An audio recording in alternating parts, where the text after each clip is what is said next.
वही कौन है? बोले सत्यम परम धीमहि। वही सत्य परब्रह्म भगवान श्री कृष्ण है। और श्री सुखदेव जी महाराज का मंगलाचरण है, आइए हम लोग भी करते हैं। धर्म प्रोचित गए तो गोत्र परमो निर्मल सराणाम सताम वेद्यम वास्तवमत्र वस्तु सिविदम तापत्रयो न मूलनम। श्रीमद्भागवते महामुनि कृते किम वा परैरीश्वरः सद्यो हृद्यमरुध्यते प्रकृतिभिः शुश्रूषाभिस्तक्षणात्। ये जो भागवत धर्म है ये छल कपट रहित धर्म है। गोस्वामी तुलसीदास जी ने भी रामचरितमानस में धर्म के लिए रखा है कि धर्म न दूसर सत्य समाना और आगम निगम पुराण बखाना। और परहित सरिस धर्म नहीं भाई पर पीड़ा सम नहीं अधमाई। हरि अनंत हरि कथा अनंता कहाँ ही सुनहि बहु विध सब संता। गोस्वामी तुलसीदास जी ने लिखा है कि सबसे बड़ा धर्म है कि हमें सत्य पर की राह पर चलना चाहिए। तो हमें अपने जीवन में भागवत धर्म ये जो है इसको जरूर अपनाना चाहिए। देखिए आजकल के लोगों के अंदर तो कपट भरा हुआ है। आजकल के सब लोगों की तो बात नहीं कर रही हूँ, लेकिन कुछ लोग हैं जो लोगों का हित कम और अहित ज्यादा सोचते, लेकिन हमें ऐसा नहीं करना चाहिए। और ये जो भागवत महापुराण का धर्म है ये सत्य पर टिका हुआ है, ये सत्य पर टिका हुआ है। अर्थात लिखा गया निर्मत सराणाम शताम, यानी कि अहंकार ये जो घमंड है ये समाप्त हो गया हो, वही व्यक्ति भागवत कथा सुनने का अधिकारी है। यदि आपके अंदर थोड़ा सा भी अभिमान है, घमंड है, तो उसको निकाल दीजिए। वेद्यम वास्तवमत्र वस्तु शिवदम, वास्तव वास्तव में जो एक ही है हमारे जगत के स्वामी जगन्नाथ भगवान श्री कृष्ण। आपको बताएं बंधुओं, जिनके भजन के द्वारा हमारे जीवन के सभी ताप नष्ट हो जाते हैं। तापत त्रयोन्मूलनम, कल मैंने आपको कथा सुनाई थी कि भगवान के भजन से तीनों ताप नष्ट हो जाते हैं। आपने सुना, वही बात यहाँ पर कही गई है। और भागवत कथा सुनने से व्यक्ति का कल्याण होता है। अब आप बोलेंगे कि कल्याण कब होगा? तो आप जब मन को लगा करके भागवत कथा सुनेंगे तो तत्काल कल्याण होगा। बताइए कैसे पता चलेगा? अगर आपके मन की स्थिति विचारधारा सब बदल जाए तो समझ लीजिए कि आपका कल्याण हो गया। प्रेम से बोल दीजिए क्या? राधे राधे। जैसे ही आप भगवान की कथा को श्रवण करेंगे वैसे ही आपका कल्याण हो जाएगा। और ये निगम रूपी कल्पवृक्ष है। इस वृक्ष के नीचे बैठ करके आप जो कामना करोगे वही आपको मिलेगा। लेकिन भागवत तो कहता है, गरज रहा है मुक्ति दानेन गर्जति, लेकिन हम लोग मुक्ति पाने के लिए नहीं आते हैं। हम लोग तो कामना लेकर के आते हैं, कोई नहीं चाहता है। भाई मेरे, निगम कल्पतरोर्गलितं फलम सुख मुखादमृत ग्रम संयुतम पिबत भागवतम रसमालयम मुहुरहो रसिका भुवि भावुकाः। ये भागवत क्या है? गलितम फलम, गला हुआ। सड़े हुए का मतलब ये नहीं है। बोले गलितम परिपक्वा, बोले जब एक फल में तोता अपनी चोंच मार देता है तो फल पूरी तरीके से पक जाता है। इसमें सुखरूपी तोते ने अपनी चोंच मारा है। श्री सुखदेव जी महाराज ने तोते के मुख से इस फल का निकलना हुआ, इसलिए यह फल अमृत के समान हो गया। पिबत भागवतम रसमालयम, बोले इसे पीना चाहिए। और बोले कैसे पीना चाहिए? बोले मुहुरहो बार बार पीना चाहिए। बोले लेकिन इस फल को सब नहीं पी सकते। बोले तो बोले रसिका भुवि भावुकाः, इस फल को पीने के लिए आपको रसिका बनना पड़ेगा। अच्छा, बहुत से भक्त होते हैं कहते हैं कि वही रामायण वही भागवत क्या बार बार सुने, लेकिन जो ऐसा कहते हैं कि रामचरित जे सुनत अघाही रस विशेष जानात नाही, जिसने राम की कथा को सुनकर के, कृष्ण की कथा को सुनकर के कहा कि अरे मैंने तो बहुत कथाएं सुन ली, तो समझ लीजिए उनको कथा का मुख्य रस नहीं मिला है। आज हम लोग यहाँ बैठकर अपने मन से ये कथा नहीं सुन रहे हैं। यहाँ पर जितने लोग बैठे हैं सभी भक्तों के ऊपर श्री राधा रानी जी की कृपा है, तभी आप यहाँ बैठ करके भागवत कथा को श्रवण कर रहे हैं। अब हम सभी नैमिषारण्य की पावन भूमि की ओर अग्रसर होते हैं। नैमिषे निमिषेत्रे ऋषयः सौनकादयः, सत्रं स्वर्गाय लोकाय सहस्रसममासत। प्यारे श्रोता बंधुओं, नैमिषारण्य की पावन भूमि पर सौनक जी ने श्री सूत जी महाराज से 6 प्रश्न किए और आपको बताएं कि ये जो 6 प्रश्न है, इन्हीं 6 प्रश्नों का उत्तर देते देते हम लोग जो ये 7 दिन की कथा श्रवण करते हैं, ये कथा समाप्त हो जाती है। 7 दिन की कथा संपूर्ण मैंने नहीं कहा, सिर्फ 7 दिन। पहला प्रश्न किया, बोले महाराज जीवों का कल्याण कैसे हो। और दूसरा प्रश्न किया कि भगवान का अवतार लेने का प्रयोजन क्या है, क्या कारण है, भगवान क्यों अवतार लिए। और तीसरा प्रश्न किया कि अभी तक भगवान ने कितने अवतार लिए। चौथा प्रश्न किया कि परमात्मा ने अवतार लेकर क्या क्या किया। पांचवा प्रश्न किया कि हे मेरे गुरुदेव, जितनी कथा है सब आप कथा संक्षिप्त में सुनाना, लेकिन जब मेरे ठाकुर जी की, मेरे गोविंद की कथा है तो विस्तार से सुनाना। छठवां प्रश्न किया कि श्री कृष्ण के परम धाम गमन के बाद ये जो धर्म है ये किसकी शरण में गया। ये सब प्रश्न सुन करके श्री शौनकादि ऋषियों ने श्री सूत जी महाराज का बड़ा अभिवादन किया है। करके उसके बाद उन्होंने कहा कि इन सबका उत्तर देने से पहले मैं अपने गुरुदेव को प्रणाम करना चाहता हूँ। बोले आपके गुरुदेव कौन है। यम प्रव्रजन्तम अनुपेतमपेत कृत्यम द्वैपायनो विरहकातरया जुहावा पुत्रेति तन्मयतया सर्वोऽभिनेदुष तं सर्वभूतहृदयं निवानतोऽस्मि। अब महाराज वर्णन किया तो फिर जब बताए कि मेरे गुरुदेव सुखदेव जी महाराज हैं तो प्रश्न कर दिया। बोले महाराज ये जो सुखदेव जी हैं ये हैं कौन। तो आपको बताएं कि सुखदेव जी का जनक जी का संवाद भी हुआ है और सुखदेव जी की पत्नी का नाम है जिनके साथ इनका विवाह हुआ, पिबरी नामक कन्या से श्री सुखदेव जी महाराज का विवाह हुआ। और महाराज आपको बताएं कि महाभारत में लिखा गया है कि सुखदेव जी के शरीर को जलाया गया, लेकिन भागवत महापुराण में ऐसा कोई भी वर्णन नहीं है। भागवत में तो इतना वर्णन है कि जब राजा परीक्षित को श्राप लगा 7वें दिन मृत्यु का, राजा परीक्षित गंगा घाट पर आकर के सबसे अपनी मुक्ति का साधन पूछने लगे।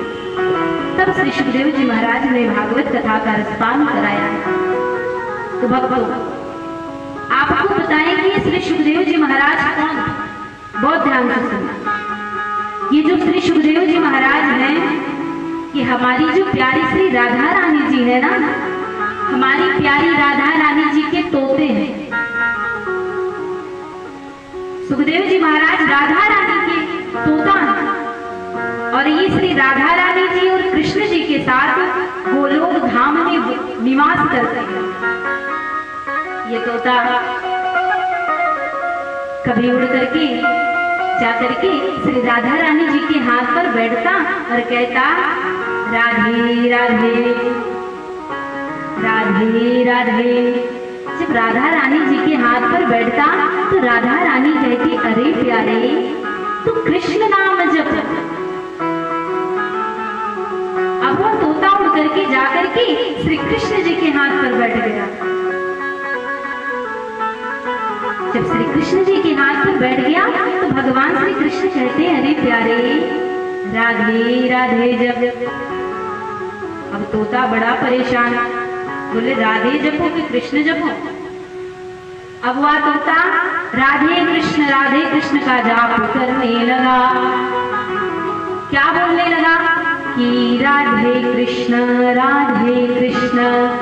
कृष्ण कृष्ण राधे राधे राधे श्याम श्याम श्याम राधे राधे। आइए हम लोग भी श्री सुखदेव जी महाराज के साथ राधा रानी का जाप करते हैं। आप लोग भी जपा करो श्री राधा रानी जी के नाम को। थोड़ा सा भी समय मिले तो जरूर जाप किया करो।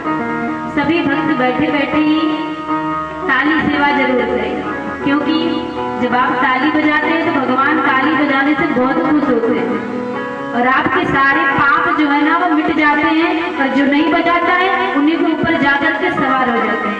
इसीलिए भागवत कथा में भजन में ताली जरूर बजाया करो। इसलिए मैं कहती हूँ आपको ताली बजाने के लिए। चलिए प्रेम से बोलिए राधे राधे राधे राधे जपा करो। सभी भक्त बोले राधे राधे जपा करो, कृष्ण नाम रस पिया करो। राधे राधे जपा करो, कृष्ण नाम रस पिया करो। राधे राधे जपा करो, कृष्ण नाम रस पिया करो। राधे राधे जपा करो, कृष्ण नाम रस पिया करो। जय हो श्री राधे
वह तोता राधा कृष्ण का जाप करने लगा। तो एक दिन भगवान श्री कृष्ण के मन में विचार आया। राधा रानी जी से बोले कि हे राधे, मेरे मन में एक विचार है, कहूं? बोले कहो। बोले जो ये धरती पे है ना, तो पाप बहुत बढ़ रहा है। अगर तुम कहो तो हम अपने इस कलविंग को, यानी कि तोते को, पृथ्वी मंडल पर भेज करके भागवत धर्म का प्रचार प्रसार करवाए। राधा रानी ने कहा हाँ स्वामी, सही कहते हैं आप, बिल्कुल भेजिए। सुखदेव जी को नीचे भेज दिया और महाराज आपको बताएं, सुखदेव जी एक तोती के गर्भ में प्रवेश कर गए। बंधु, जो वह तोती थी वो हिमालय पर्वत पर रहती थी, गुफा में। हिमालय पर्वत की गुफा में वह तोती रहती थी। तो एक दिन की बात है कि देवर्षि नारद हिमालय पर्वत पर माता पार्वती जी से मिलने के लिए आए। नारायण नारायण, मैया अकेली थी घर पे। माता जी ने पूछा कि अरे नारद जी, आजकल आप दिखाई नहीं देते। हाँ मैया, आजकल मैं कहीं आता जाता नहीं हूँ, क्योंकि पता है आपको क्यों नहीं आता? लोगों के हृदय में ना कपट भरा हुआ। अच्छा, मैं नहीं मानती, क्योंकि मेरे जो पति देव हैं वो मुझसे बिल्कुल भी कपट नहीं करते हैं। वो मुझे सारी बात बताते हैं, और यहाँ तक कि जब वो ध्यान में भगवान की झांकी में जो दर्शन करते हैं वो सब बातें भी मुझे बताते हैं। संत नारद जी ने कहा कि नहीं मैया, मैं नहीं मानता कि भगवान भोलेनाथ आपको सारी बातें बताते हैं। क्या आपको कभी भगवान भोलेनाथ ने बताया कि उनके गले में ये मुंडों की माला किसकी है? मैया तो मैया कहती है आप सही कहते हैं, मुझे तो कभी नहीं बताया कि ये गले में उनके मुंडों की माला किसकी है। बस नारद जी का तो काम हो गया। नारद जी वहां से नारायण नारायण करते हुए चल दिए। रास्ते में भगवान भोलेनाथ मिल गए। नारायण नारायण, बाबा आपको मैया ने बुलाया है, जल्दी जाइए। भगवान भोलेनाथ जब आते हैं तो देखते हैं कि आज मैया मलिन वस्त्रों में है, वो भवन में बोल नहीं रही है, बड़े गुस्से में है। भगवान भोलेनाथ ने कहा कि क्या हुआ, आप इतना नाराज क्यों हैं?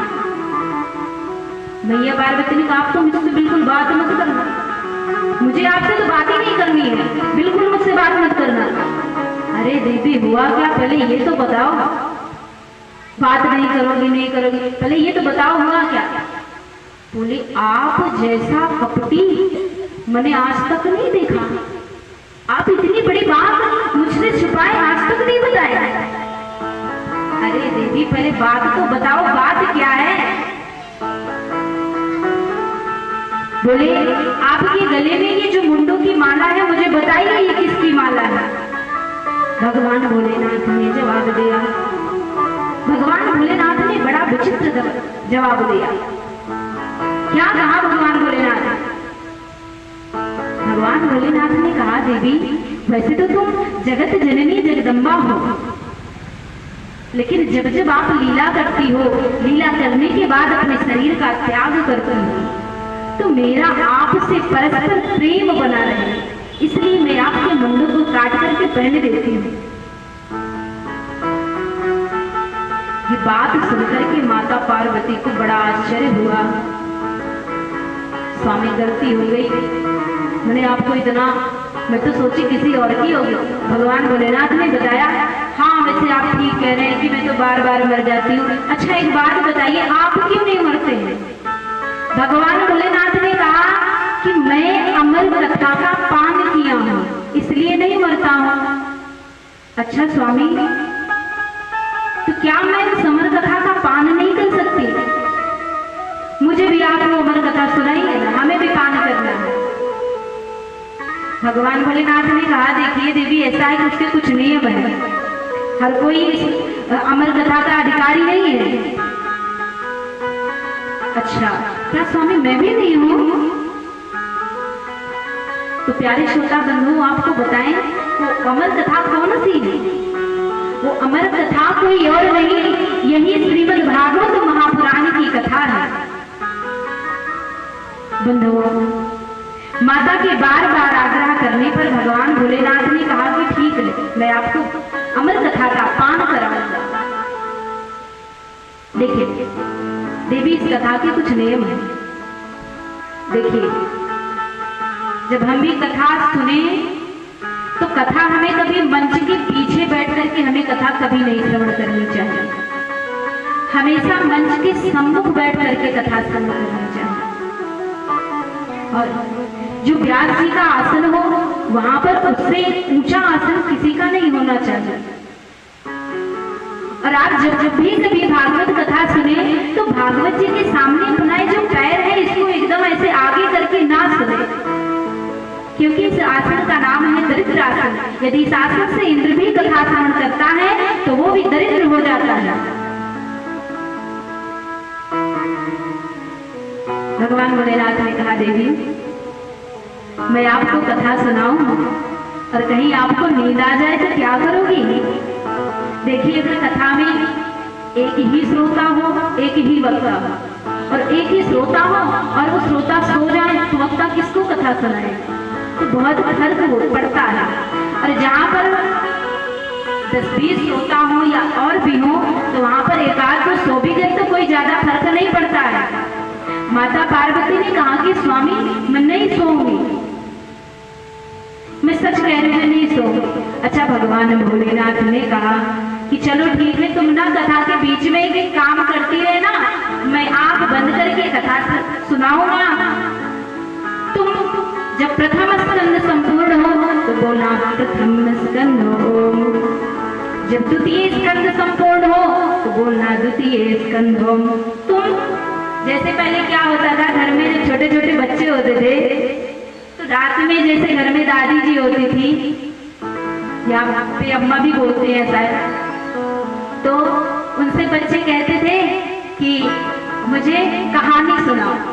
जब दादी कहानी सुनाने लगती तो दादी बच्चों से कहती ठीक है हम सुनाएंगे, तुम हुंकार ही करते रहना। तो जब वो कहानी सुनाती तो हम कहते करते रहते थे ना। तो वैसे आज माता पार्वती कहती है मैं कथा के बीच में ओम का उच्चारण जरूर करूंगी। अब भगवान भोलेनाथ ने अपना डमरू उठाया और भगवान भोलेनाथ ने अपना डमरू बजाया। जब भगवान भोलेनाथ ने एक बार अपना डमरू बजाया तो उस वृक्ष पर जितने पक्षी बैठे थे सब उड़ गए। जब दूसरी बार डमरू बजाया भगवान भोलेनाथ ने तो जो गर्भीणी तोती थी उस तोती ने एक अंडे को जन्म दिया। जब भगवान भोलेनाथ ने तीसरी बार डमरू बजाया तो उस तोती ने उस अंडे को चोंच से अपने मार के वहां से उड़ गई और उसमें से तोता निकल करके डाल पर बैठ गया। तो प्यारे श्रोता बंधुओं, आपको बताएं आज कि वो तोता कोई और नहीं, वह तोता श्री सुखदेव जी महाराज थे। कथा शुरू हुई। भगवान भोलेनाथ ने आंख बंद करके भागवत महापुराण की पावन पुनीत कथा को कहना शुरू किया। प्रथम स्कंद संपूर्ण हुआ तो मैया पार्वती ने कहा प्रथम स्कंद हो। द्वितीय स्कंद संपूर्ण हुआ मैया पार्वती ने कहा द्वितीय स्कंद हो। इसी प्रकार प्रेमी सज्जनों अष्टम स्कंद तक कथा चली और जब नवम स्कंद की कथा शुरू हुई तो आपको बताएं कि नवम स्कंद में वंशावली है। अब मैया को थोड़ा थोड़ा नींद आने लगी, माता पार्वती को। माता पार्वती की आंख लग गई, माता पार्वती सो गई। उस डाल पर बैठे बैठे सुखदेव जी महाराज मन में सोच रहे हैं कि मैया सो गई। यदि नवम स्कंद संपूर्ण होने के बाद मैया ओम का उच्चारण नहीं करेगी तो कथा तो यही बंद हो जाएगी और मैं अपने प्यारे गोविंद की कथा से वंचित रह जाऊंगा। तो भक्तों, आपको बताएं, श्री सुखदेव जी महाराज नवम स्कंद से जब द्वादश स्कंद तक कथा चली तो सुखदेव जी महाराज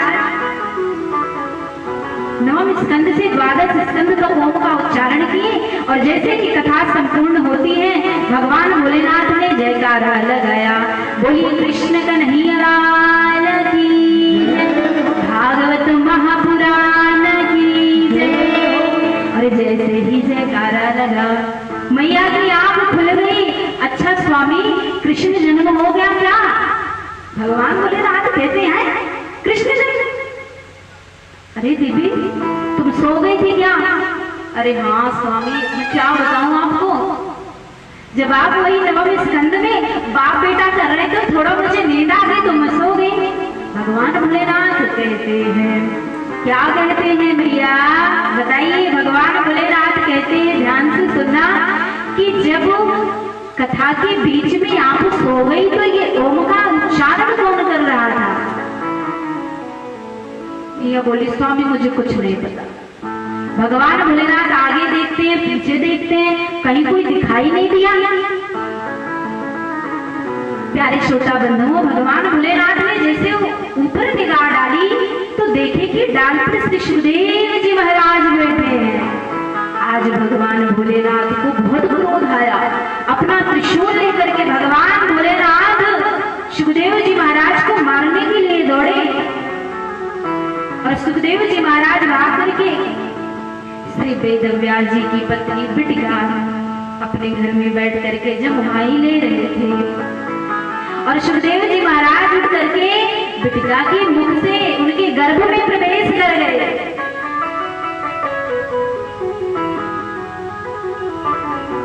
उनके गर्भ में प्रवेश कर गए और उस समय श्री वेदव्यास जी स्नान करने के लिए गए थे, घर पे नहीं थे। भगवान भोलेनाथ उनके द्वार पर आए, जब देखा कि घर में कोई है नहीं, पुरुष नहीं है। अच्छा देखो घर में यदि महिला या स्त्री अकेली हो तो पुरुष को अंदर नहीं जाना चाहिए बिना पूछे बिना बताए। तो भगवान भोलेनाथ भी द्वार पे खड़े हैं और उसके बाद जब भगवान भोलेनाथ खड़े हैं उतने में वेदव्यास जी महाराज अगर देखे, अरे मेरे तो भाग्य खुल गए, अरे सेवक के द्वार पर स्वामी का आगमन। बहुत खुश हुए वेदव्यास जी महाराज। वेदव्यास जी ने प्रणाम किया, आज मेरे भाग्य खुल गए, कैसे आया? भगवान भोलेनाथ ने कहा कि आपके घर में एक चोर घुसा है। स्वामी मेरे घर में चोर? कैसी बातें करते, मेरे घर में है ही क्या चोर जो चोरी करके ले जाएगा? बोले वो चोर मेरी कथा की चोरी करके भागा है। वेदव्यास जी ने कहा कि उसने तो अमर कथा का पान किया, वो अमर हो गया, तो क्या आप उसे मार सकते हैं? भगवान भोलेनाथ इतना सुन करके वहां से वापस चले आए। तो प्यारे श्रोता बंधुओं, भगवान भोलेनाथ जब वहां से वापस चले गए तो श्री वेदव्यास जी महाराज ध्यान लगा करके बैठे और देखा कि श्री सुखदेव जी महाराज बिटिका के गर्भ में बैठे हुए। बहुत खुश हुए वेदव्यास, बहुत खुश हुए। और वेदव्यास जी महाराज अपने शिष्यों को भागवत कथा पढ़ाते, कुछ होता कहीं कोई गलती हो जाती तो श्री सुखदेव जी महाराज अपनी मां के गर्भ से उपदेश देते। वेदव्यास जी कहते मेरे तो भाग्य की क्या कहें, मेरा बेटा तो मुझे गर्भ से उपदेश कर रहा है। इसी प्रकार 12 महीने बीत गए, श्री सुखदेव जी महाराज अपनी मां के गर्भ से बाहर नहीं आए। अब वेदव्यास जी बार बार आग्रह करते, अरे पुत्र अब तो बाहर आओ, बाहर आओ। पिताजी के बार बार आग्रह करने पर श्री सुखदेव जी महाराज अपनी मां के गर्भ से बाहर आए। लेकिन सुखदेव जी महाराज ने कहा कि पिताजी मैं गर्भ से बाहर तो आ जाऊंगा, लेकिन ये आपकी जो माया है ये ऐसी है कि ये किसी को छोड़ती नहीं है और ये मुझे भी नहीं छोड़ेगी। वेदव्यास जी बहुत प्रयास करते, कहते हैं कि मैं आपको विश्वास दिलाता हूं कि आपको माया स्पर्श तक नहीं करेगी। सुखदेव जी महाराज कहते हैं नहीं नहीं, ये माया किसी को नहीं छोड़ती है। जैसे जब बारिश होती है तो आकाश मंडल से जब बारिश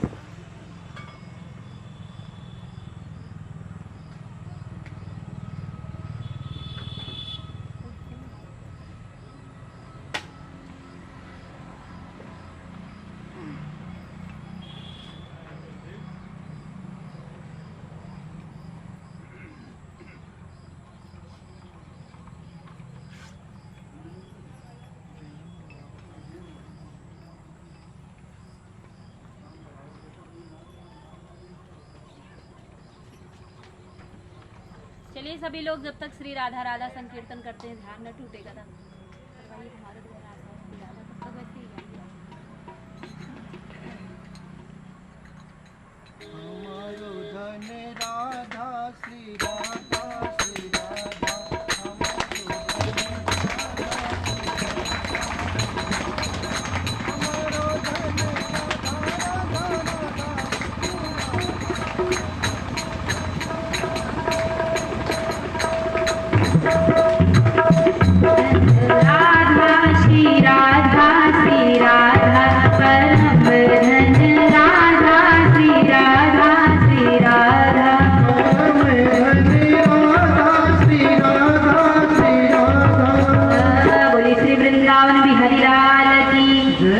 राधा रानी सरकार की। तो प्यारे श्रोता बंधुओं, जिस प्रकार जब वो बारिश की बूंद गिरती है, जब ऊपर से गिरती है तो ऊपर तो वो शुद्ध रहती है और नीचे ही गिरते मटमैली हो जाती है। उसी प्रकार जीव जब तक माँ के गर्भ में रहता है तब तक तो पवित्र रहता है और जन्म लेने के बाद अपवित्र हो जाता है, माया लग जाती है इसके। आज बार बार वेदव्यास जी महाराज के आग्रह करने पर श्री सुखदेव जी महाराज अपनी माँ के गर्भ से बाहर आए और जन्म लेते ही घर छोड़ करके चले गए। आगे आगे सुखदेव जी महाराज जन्म लेने के बाद जा रहे हैं और पीछे पीछे वेदव्यास जी महाराज, अरे बेटा रुक तो सही, बेटा तू कहाँ जा रहा है, अरे बेटा तू एक बार तो मुड़ के मेरी तरफ देखना, बेटा मैं कह रहा हूं तू एक बार मेरी तरफ देख। सुखदेव जी महाराज सोचते हैं कि यदि मैं एक बार मुड़ा तो फिर आगे नहीं बढ़ पाऊंगा। सुखदेव जी महाराज आगे चलते ही गए और थोड़ी देर बाद वो किसी को दिखे नहीं कि सुखदेव जी महाराज जन्म लेने के बाद कहां गए। देखिए आज वेदव्यास जी बहुत विलाप कर रहे हैं, बहुत रो रहे हैं। देखिए जैसे किसी के घर में एक भी पुत्र ना और बहुत दिन के बाद जब वो पुत्र जन्म ले और जन्म लेने के बाद घर छोड़ करके चला जाए तो थोड़ा तो दुख होता ही है। आज वेदव्यास जी महाराज बहुत दुखी हैं और दौड़ते दौड़ते भगवान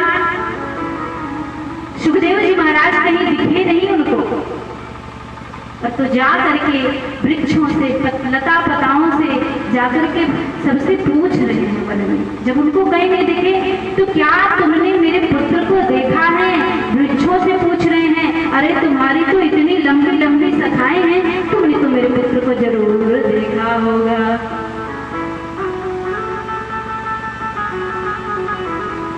मानो वृक्ष ने जवाब दिया कि हम तो जड़ हैं, तुम हो चेतन, हम अपने पत्ते रूपी पुत्र को न जाने कितनी बार गिरा देते हैं। आज प्रेमी सज्जनों, वेदव्यास जी की हालत ऐसी हो गई है जैसे जब रावण जानकी मैया का हरण करके ले गया तो राम जी सभी वृक्ष लता पताओं से पूछ रहे हैं। आज ऐसे ही श्री वेदव्यास जी सबसे पूछ रहे हैं, क्या तुमने मेरे पुत्र को देखा है? लेकिन किसी ने कोई जवाब नहीं दिया। सबे पुंसाम परो धर्मो यतो भक्तिर् भोक्षजे अहेतुक्य प्रतिहता ययात्मा संप्रसीदति। बोले जितने भी साधन है उन सभी साधन का सिर्फ एकमात्र निचोड़ है। गोस्वामी तुलसीदास जी लिखते हैं, केवल मेरा ही मत नहीं है, भरत जी का भी मत यही है कि हमें भागवत कथा जरूर सुननी चाहिए और सभी को अपनी कमाई से 10वां भाग जरूर दान करना चाहिए। दसम असेन धीमिका लिखा गया है कि जितना हम कमाएं उसका 10वां भाग जरूर दान करें। कोई भिक्षुक आपके सामने कटोरा लेकर के आता है, भैया दे दो ना, भैया 2 रुपए दे दो ना, मांगता है ना, तो हमें एक शिक्षा देता है। क्या कहता है?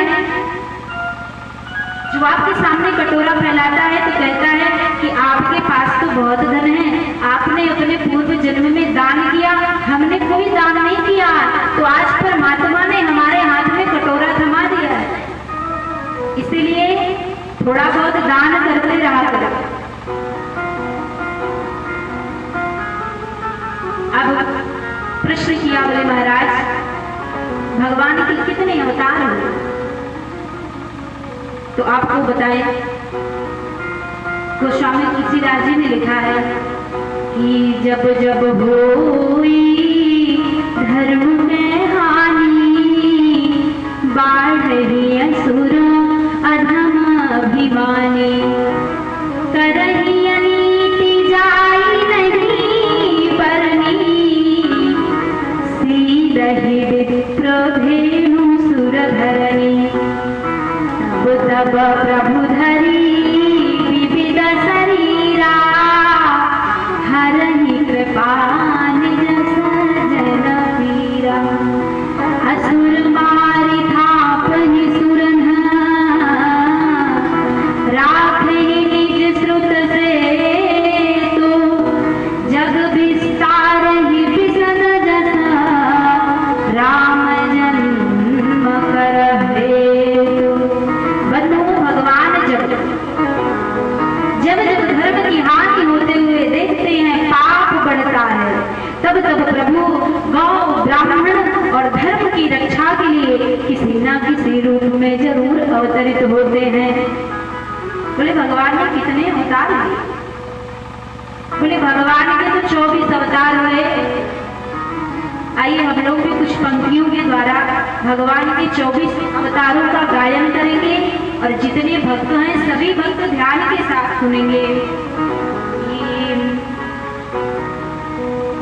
सुमिर गुरु चरणों में,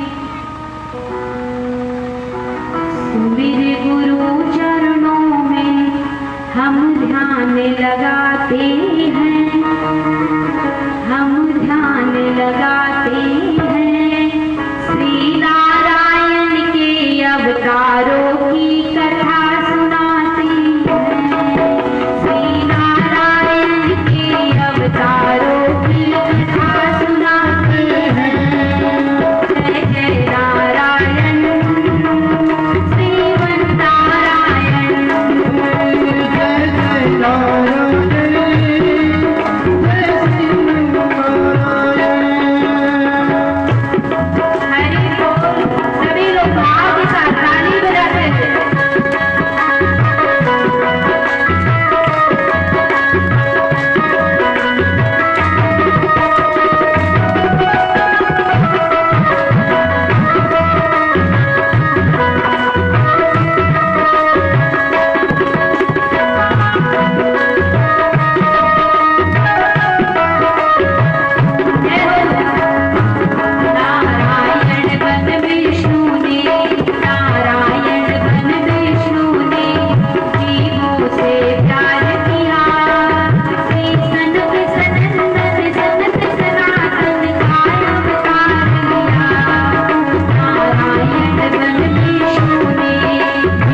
जो ये 24वां अवतार है अभी भगवान का हुआ नहीं है, ये कलयुग में अभी आगे होगा, ये होने वाला है।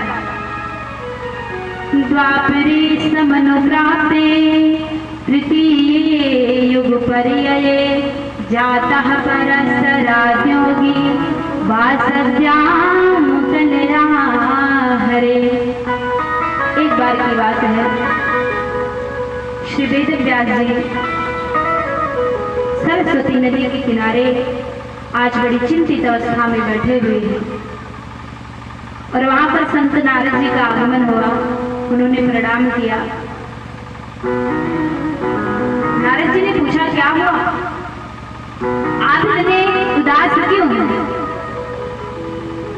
वेद व्यास जी ने कहा कि मैंने 6 शास्त्र, 4 वेद, 17 पुराणों की रचना की, लेकिन ये जो मेरा चित्त है ये बड़ा बेचैन है, पता नहीं ये जो मेरा मन है ये बड़ा बेचैन हो रहा है। संत नारद जी ने कहा कि आपने इतनी रचना की, लेकिन आपने कभी इन हाथों से श्री कृष्ण की कथा नहीं की, इसीलिए आपका चित्त बेचैन है। महाभारत ग्रंथ लिखा जिसमें कि 1 लाख मंत्र है, आपने बड़ी गूढ़ बातें लिखी, लेकिन आपने कभी इन हाथों से प्रभु श्री कृष्ण की कथा नहीं लिखी। संत नारद जी कहते हैं कि मैं आपको अपने पूर्व चरित्र के बारे में सुनाता हूं। मैं पूर्व जन्म में एक दासी का पुत्र था। मेरी मां कोई साधारण दासी नहीं थी।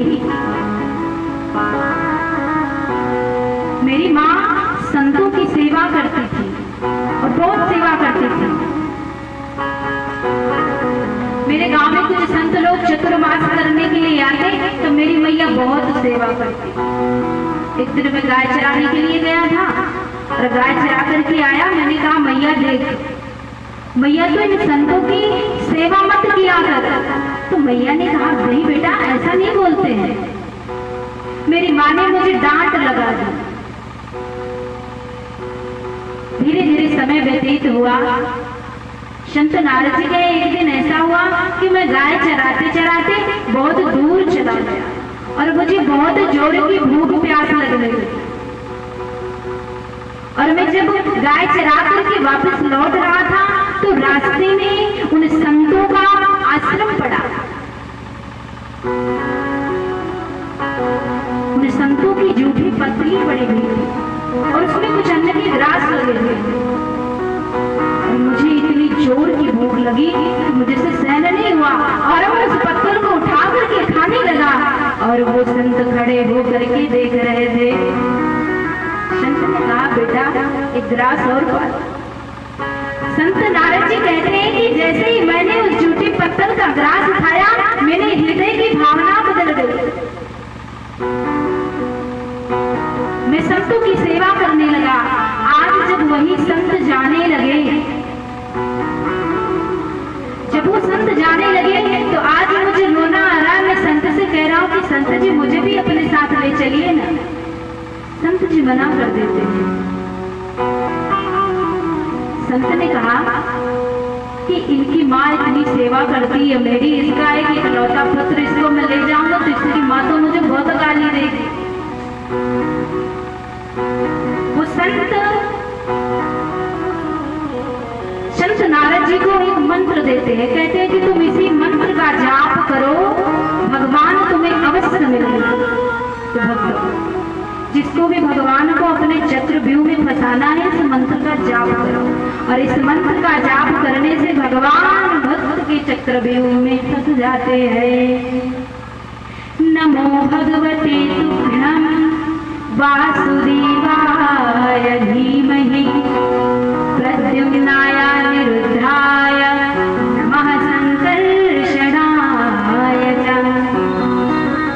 प्यारे श्रोता बंधुओं, जो भी भक्त इस मंत्र का सच्चे हृदय से जाप करता है उसको भगवान अवश्य मिलते हैं। अब एक दिन क्या हुआ, संत नारद जी कहते हैं कि मेरी जो माँ है, मेरी माँ गाय को चारा डालने के लिए गौशाला में गई और गौशाला में एक सर्प बैठा हुआ था और उस सर्प के ऊपर मेरी माँ का अनजाने से पैर पड़ गया और उस सर्प ने मेरी माँ को डस लिया। मेरी माँ की मृत्यु हो गई। मेरी दो आंखें, मेरी एक आंखों से गर्म आंसू निकले और एक आंखों से नरम आंसू निकले। गर्म आंसू किस लिए निकले? मेरी माँ मर गई है। नरम आंसू इसलिए निकले कि अब मुझे कोई भजन से, भगवान के सत्संग से कोई रोकने वाला नहीं है। अब तो खूब भजन करूंगा, क्योंकि माँ भी तो रोकती थी। देखिए सबकी मैयाएं सोचती है कि बच्चा बचपन में ज्यादा भक्ति करने लगे, माला जाप करने लगे तो माताओं को डर लगने लगता है कि नहीं? माताओं को लगता है कि कहीं मेरा पुत्र बाबा ना बन जाए और ब्याह भी ना करे। अच्छा, सब माताएं सोचती है कि मेरा बेटा डॉक्टर बन जाए, इंजीनियर बन जाए, और यहाँ तक कि बहुत माताएं तो सोचती है कि डॉक्टर भी बन जाए पर कहीं से बाबा ना बन जाए। ये बाबा से बहुत डरती है। ऐसे संत नारद जी की माँ भी डरती थी। लेकिन आज जब उनकी मृत्यु हो गई तो नारद जी कहते हैं कि मुझे भजन से कोई रोकने वाला नहीं है, अब मैं खूब भजन करूंगा। संत नारद जी इस मंत्र का 24 घंटे भजन करते, जाप करते। तभी एक आकाशवाणी हुई, अरे नारद जी, मैं आपको इस जन्म में नहीं मिलूंगा, मैं आपको अगले जन्म में मिलूंगा। संत नारद जी कहते हैं मैं एक वट के वृक्ष के नीचे बैठ करके और भगवान को अपने आप समर्पित कर दिया। इसलिए कहती हूँ कि आप लोग भी जैसे भी हो भगवान से कह दो ये जीवन आपका ही है प्रभु। आइए नारद जी क्या कहते हैं उस वृक्ष के नीचे, जीवन है तेरे हवाले। अच्छा, कितने भक्त हैं जो मुरलिया वाले के हवाले जीवन कर चुके हैं? दोनों हाथ उठा के बताइए कितने भक्त हैं यहाँ पे? अच्छा, चलिए सभी भक्त भाग। जीवन है तेरे हवाले मुरलिया वाले, जीवन है तेरे हवाले मुरलिया वाले, जीवन है तेरे हवाले मुरलिया वाले, जीवन है तेरे हवाले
प्यारे श्रोता बंधुओं, इसके बाद संत नारद जी कहते हैं कि मैंने अपने भौतिक शरीर का परित्याग किया और इसके बाद फिर से सृष्टि में प्रलय हुआ और फिर से ब्रह्मा जी ने सृष्टि की रचना करी।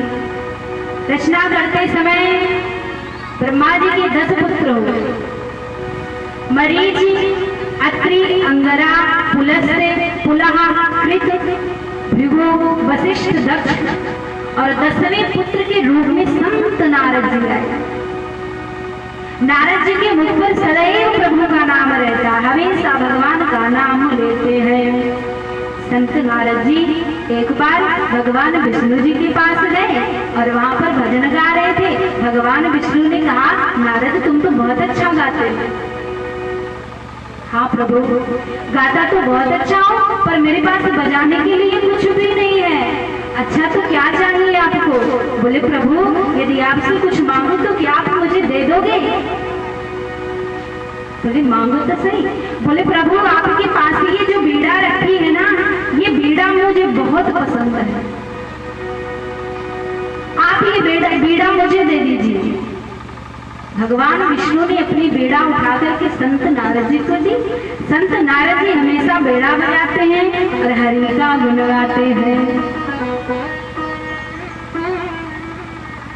हमेशा नारद जी के मुख पर केवल प्रभु का नाम रहता है। इस प्रकार संत नारद जी ने अपने दोनों जन्मों का वृतांत सुना करके अपनी शांति का कारण बताया। बोले कि आप अपने इन हाथों से भगवान श्री कृष्ण की कथा लिखो, श्रीमद्भागवत कथा लिखो। इसके बाद श्री वेद व्यास जी महाराज ने परमहंस की संहिता श्रीमद्भागवत की रचना द्वापर के अंत में और कलयुग के प्रारंभ में की भक्तों। इसके बाद वेद व्यास जी महाराज ने अपने शिष्यों को भागवत कथा पढ़ाई।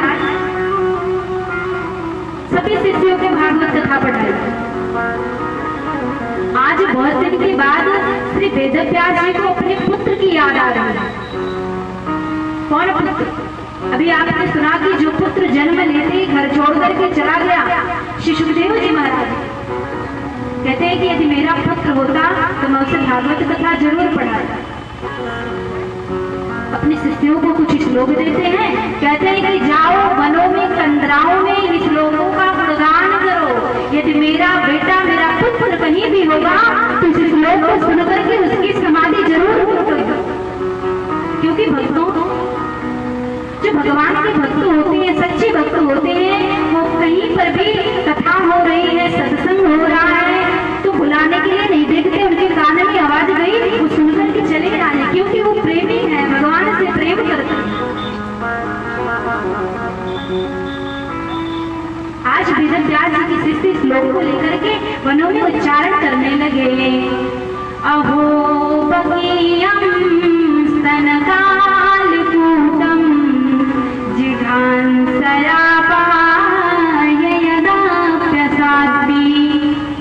लेभे गतिं धातृजितां ततोऽन्यं कंबादयालुं शरणं व्रजे। अरे वाह, कितना सुंदर श्लोक है। वाह, कि पूतना मारने के लिए आई तो उसे माता की गति प्रदान कर दी। इतना दयालु कौन हो सकता है भला सृष्टि में? जब श्री सुखदेव जी महाराज ने श्लोक सुना तो उनकी समाधि में लीन थे, समाधि टूट गई, दौड़े दौड़े आए। अच्छा एक बात बताओ, ये श्लोक आपको किसने सिखाया? बोले हमारे गुरुदेव ने सिखाया। अच्छा, ऐसे आपको और श्लोक आते हैं? बोले हाँ हाँ आते हैं। बोले सुनाओ। सुनाने लगे क्या कि बरहा पीडम नटवर बपुः कर्णयो कर्णिकारम बिभ्रदवासः कनक कपिसम वैजयन्ती चमाला रन्ध्रान बेडोरधर सुधया पौर्यन गोपवृन्दैर् वृन्दारण्यं स्वबदरमणं प्राविशत गीतकीर्तिः। आज भगवान का शरीर कैसा लग रहा है? नटवर बपुः, भगवान आज नट के समान लग रहे हैं। भक्तों, चारों भगवान। भगवान मोर पंख धारण कर रखे हैं। जब नट रस्सी पर चलता है तो नटनियों को ऐसा लगता है कि यह नट सिर्फ मुझे ही देख रहा है। आज भक्तों आपको बताएं, देखो आप लोग भी कभी कभी ठाकुर जी का कोई ऐसा चित्र तो आप लोग जरूर देखे होंगे कि उसको देखने के बाद आपको लगेगा तो बस ये मुझे ही देख रहे हैं, सभी देखे होंगे। आज भगवान की झांकी ऐसी ही लग रही है, जो भगवान को देख रहे हैं सबको लग रहा है कि बस भगवान हमारी तरफ देख रहे हैं। वैजयंती चमाला, भगवान वैजयंती की माला पहन रखी है। रंध्रान वेणु हृदय सजया, भगवान के होठों पर वेणु लगी हुई है और भगवान उसको अपनी कोमल कोमल उंगलियों से दबा रहे हैं, जैसे उसके चरण दबा रहे हैं। प्यारे श्री भगवान की सखा उनका गुणगान कर रहे हैं।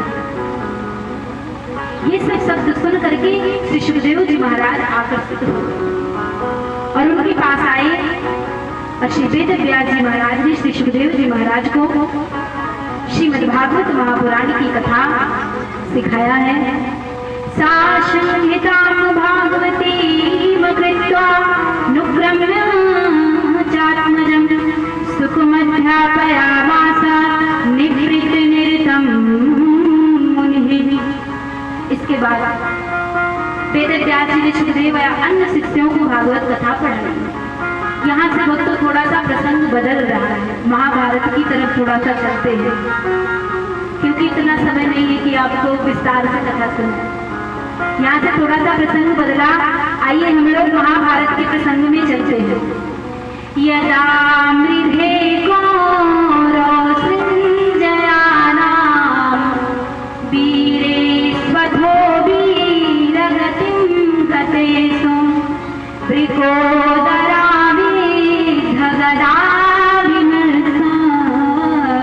भग्नो रुदण्डे धृतराष्ट्र पुत्रे। प्यारे श्रोता बंधुओं, दुर्योधन और भीम के बीच में भीषण गदा युद्ध चल रहा है। प्यारे श्रोता बंधुओं, भीम के बार बार प्रहार करने पर भी दुर्योधन की मृत्यु नहीं होती। दुर्योधन का पूरा शरीर बच चुका है। भगवान श्री कृष्ण ने कहा कि इसकी जंघा पर प्रहार करो, और भीम ने जैसे ही दुर्योधन के जंघा पर प्रहार किया तो ही जंघा टूट गई। और ये सब बलराम जी देख रहे थे, क्योंकि बलराम जी के शिष्य हैं। बलराम जी ने कहा कि आपने अन्याय किया, आपको पता नहीं कि गदा का प्रयोग कमर के नीचे वर्जित है। भगवान श्री कृष्ण ने कहा, अच्छा दादा, आज आप ये कह रहे हैं कि अन्याय है। आपने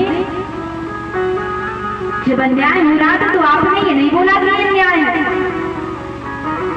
जब पांडवों के साथ अन्याय हुआ तो आपने नहीं कहा। बलराम जी ने कहा, हमें तो लगता है कृष्ण इसमें तुम्हारी कोई मर्जी है, हमें तो युद्ध नहीं देखना, मैं नहीं देखूंगा। बोले नहीं देखना, मुझे देखो, आप चले जाओ। उसके बाद भीम ने दूसरी गदा का प्रयोग उसकी दूसरी जंघा पर किया, तो ही दूसरी जंघा भी टूट गई। इतने में द्रोणाचार्य जी का पुत्र अश्वत्थामा आ जाता है, जो उनके गुरुदेव का पुत्र है। आज दुर्योधन मरणासन की हालत में। अश्वत्थामा ने कहा, मित्र तुम्हारी ये दशा, यदि मैं राजा होता तो मैं एक भी पांडव को नहीं छोड़ता। बस इतनी छोटी सी बात। शाम का समय था, युद्ध रणभूमि से मिट्टी को उठाया और राज तिलक कर दिया। आपको बताएंगे यदि पापी व्यक्ति मरता है तो कुछ न कुछ पाप करके मरता ही है। राजा बना दिया उसे। तो कहता है कि 99 कौरव मारेंगे, मुझे इसका कोई दुख नहीं है। मुझे सिर्फ दुख इस बात का है कि 5 पांडव अभी तक जीवित है। प्यारे श्रोता बंधुओं, रात्रि का समय है, पांडव का शिविर है और अश्वत्थामा पांडव के शिविर में घुस गया। भीम का बेटा भीम की तरह, अर्जुन का बेटा अर्जुन की तरह, नकुल का बेटा नकुल की तरह, सबकी समान तरह बेटे लेटे हुए थे।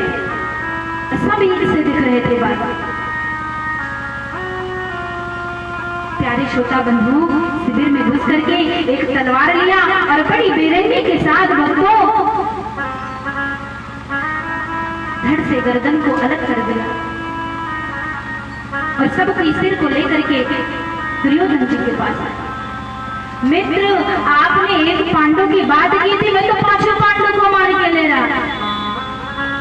दुर्योधन ने जैसे देखा, दुर्योधन बड़ा प्रसन्न हुआ, परंतु जब उसने देखा कि ये पांडव नहीं, पांडव के पुत्र के सिर है, बोले अरे आपने तो बड़ा गलत किया, आपने ये गलत किया, मुझे तो लगा पांडव है। अब सुबह समय थोड़ा ज्यादा हो गया, द्रौपदी जी सोचती है कि आज मेरे एक भी पुत्र मुझे प्रणाम करने के लिए नहीं आए। दासी से कहा कि जाओ जरा देख करके तो आओ कि मेरे पुत्र आज मुझे प्रणाम करने के लिए क्यों नहीं आए। भक्तों, वह दासी जैसे ही जाकर के देखती है एकदम आश्चर्य हो जाती है। द्रौपदी आई, क्या हुआ? ऐसे इशारे में करते हुए दिखाया। द्रौपदी जैसे ही देखती है कि बच्चों के धड़ तो हैं पर ये गर्दन नहीं है, देख करके खूब जोर जोर से विलाप करने लगी, भक्तों रोने लगी। अर्जुन दौड़ करके आते हैं, अर्जुन को दिखाया। अर्जुन ने कहा मैं प्रतिज्ञा लेता हूं द्रौपदी, जिसने भी ये हालत की है उसको मैं जीभ की अमृत तुम्हारे चरणों में ला करके डाल दूंगा। अर्जुन अश्वत्थामा को मारने के लिए गए। जब अश्वत्थामा को पता चला कि मुझे अर्जुन मारने के लिए आ रहा है, तो अर्जुन से बचने के लिए अश्वत्थामा ने ब्रह्मास्त्र का प्रयोग कर दिया।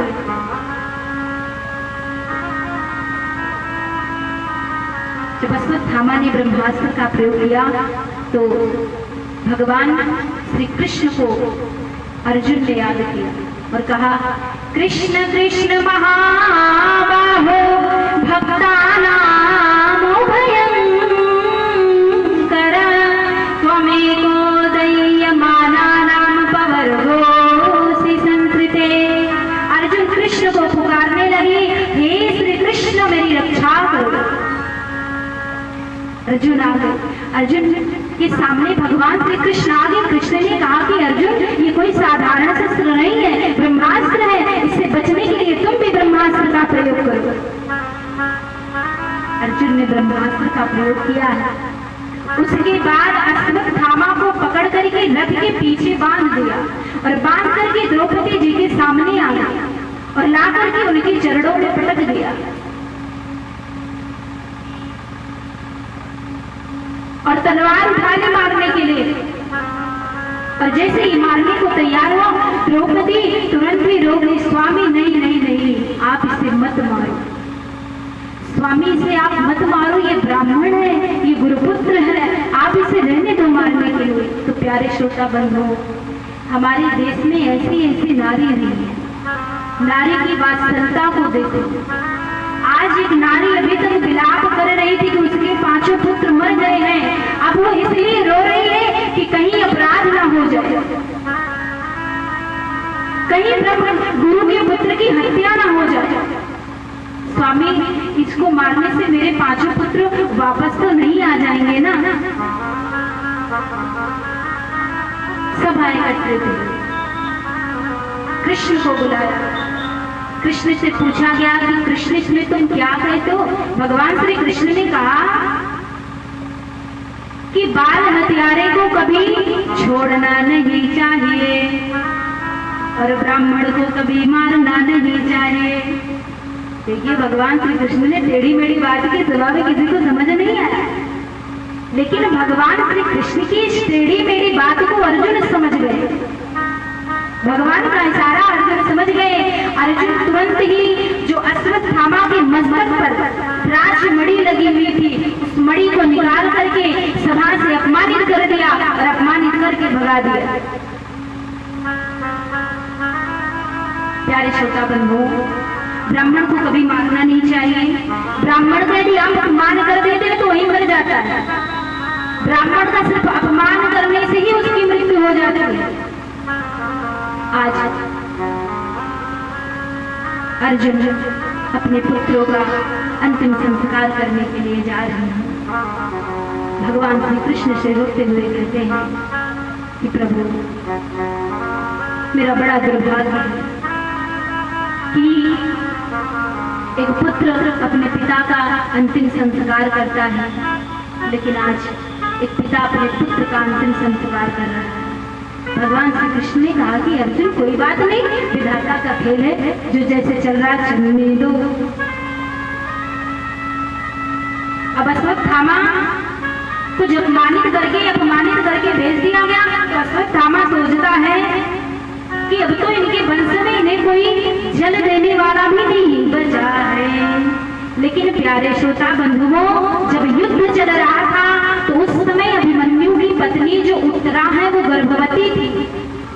वो सोचता है क्यों ना उत्तरा के गर्भ को नष्ट कर दे, तो इनके वंश में कोई भी जल देने वाला नहीं होगा।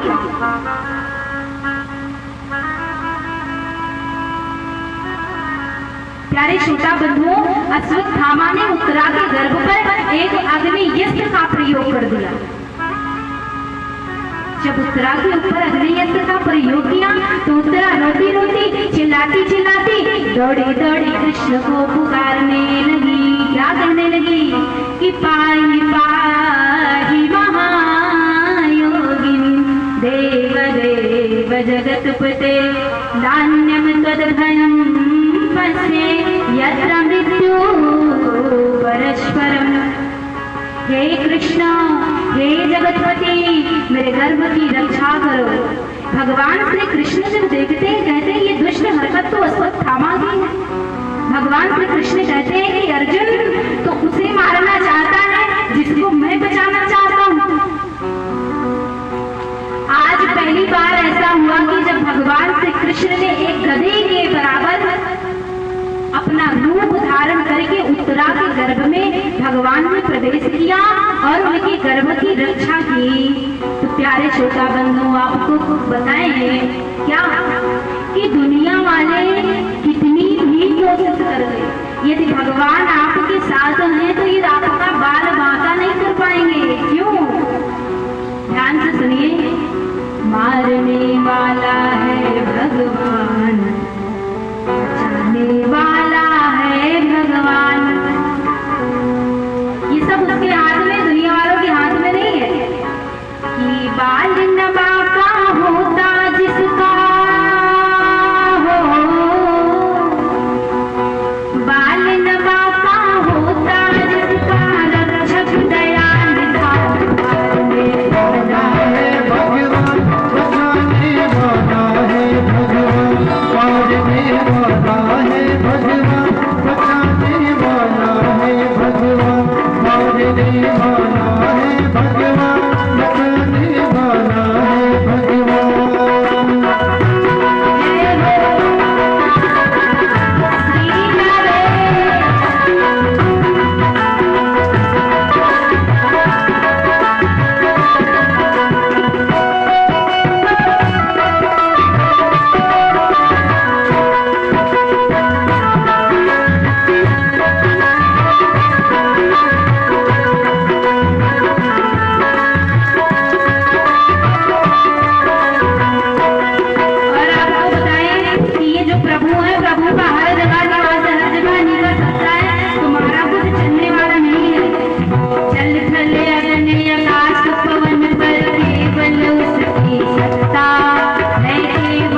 प्यारे श्रोता बंधुओं, भगवान जिसको बचाना चाहते हैं उसका कोई बाल बाका नहीं कर सकता है।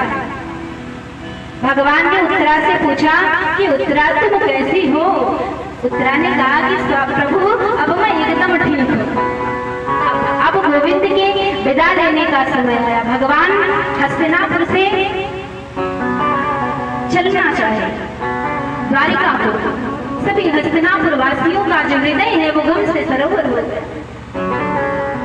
कुंती ने कहा कि प्रभु तुम सभी के लिए देवकी पुत्र हो, लेकिन मेरे लिए तुम साक्षात नारायण, साक्षात।